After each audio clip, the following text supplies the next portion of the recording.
دین محمد کو جب گھر میں بہو اور بیٹے سے بہت زیادہ طعنے ملنے لگے تو وہ بہو اور بیٹے سے بہت زیادہ بیزار رہنے لگے۔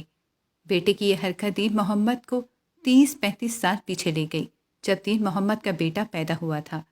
تب اس کی پیدائش کے فوراً بعد ہی دین محمد کی بیوی وفات پا گئی۔ دین محمد نے اپنے بیٹے کی پرورش میں ماں اور باپ دونوں کی ذمہ داری پوری کی۔ جب بیٹا تھوڑا بڑا ہوا تو دین محمد نے اس کا داخلہ اچھے سے نجی اسکول میں کیا۔ بیٹا کافی ضدی تھا اور فرمائشیں بھی بہت کرتا تھا۔ دوسری طرف دین محمد کی آمدنی بہت قلیل تھی، مگر پھر بھی وہ بیٹے کی محبت میں اپنا سب کچھ لٹا دیتا تھا۔ پڑھ لکھ کر جب بیٹا کڑیل جوان ہوا تو ایک بہترین ادارے میں ملازمت کرنے لگا۔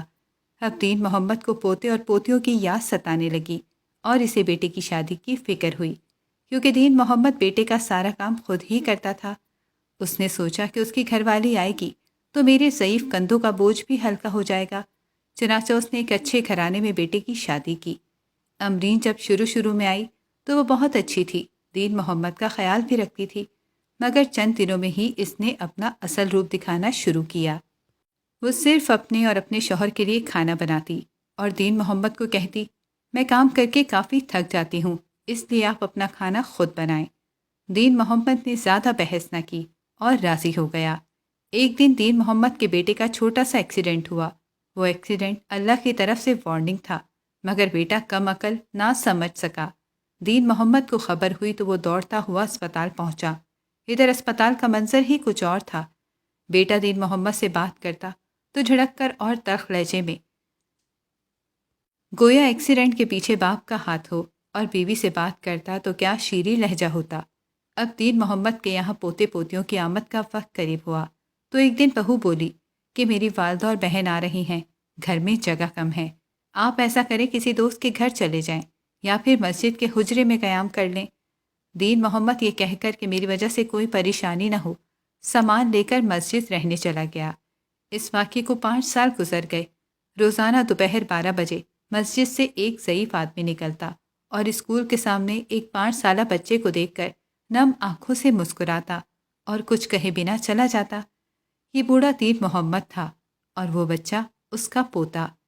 ایک روز دین محمد مسجد کے اسی حجرے میں بیٹھا تھا جہاں 5 سال سے وہ گزر بسر کر رہا تھا، اور اس کا ایک پڑوسی اس کے پاس آیا اور بولا کہ تمہیں اپنے گھر کی کوئی خبر بھی ہے؟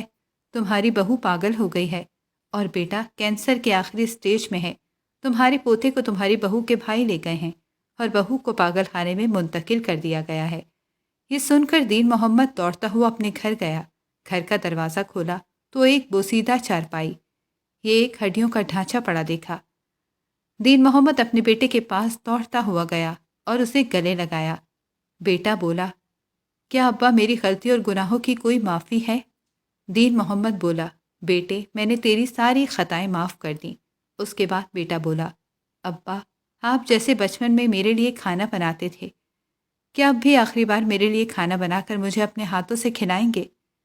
دین محمد سر ہلا کر اٹھا اور فوراً بازار گیا، لوازمات خرید کر لایا، پھر کچن میں کھانا پکا کر بیٹے کے پاس لایا۔ ابھی اس نے بیٹے کو 2 نوالے ہی کھلائے تھے کہ اسے شدید کھانسیوں کا دورہ پڑا اور پھر ایک ہچکی لیتا اس کا بیٹا دنیا سے چلا گیا۔ دین محمد نے بیٹے کی آنکھیں بند کر دیں اور اپنے ضعیف کندھے پر بیٹے کا جنازہ اٹھایا۔ معزز سامعین، یہ دنیا فانی ہے، اس لیے اس میں کھو کر اپنی آخرت خراب نہ کریں، بلکہ اپنے والدین کی قدر کریں اور دل سے ان کی عزت کریں۔